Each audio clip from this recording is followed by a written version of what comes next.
Askwera sei muri Zimbabwe. Welcome to our channel Zoom Confessions and Deep Secrets. Kana kari kutanga kukwepa neno channel, please don't forget to subscribe. Kana chungwa gara subscribe, but don't forget to comment and share this video. Nas muri Zimbabwe tawigira nya na rwadza neno serisa nya ye buzz rakaita accident nezuro richiba ku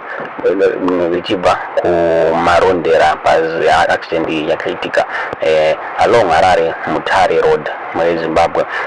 Zurgunzi buzz rakaita accident pamwechete ne truck pamwechete ne Mercedes Benz vehicle. Zurgunzi a crash yakaitika between Mercedes Benz pamwechete ne whole truck yakakonzeresa kuti buzz risweve muroad richida kutiza this accident rika overturn. And ndomungona ma pictures ayo ari apo this inter-Africa bus ari kusekireta ma streets social media. Zurgunzi vanhu 5 vakafa pa spot, vamwe vakakwara vakaendeswa ku hospital.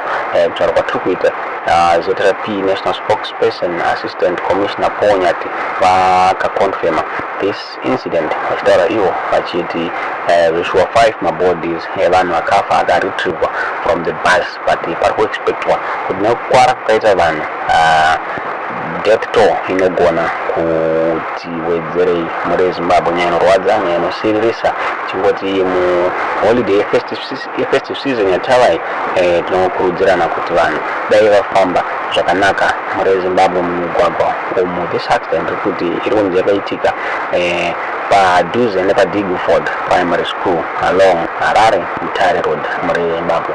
Ndo nyaya yatakuigirai muzvara nhasi. Tudzo zvari mufunga pamusoro penyaya iyi mucomment section.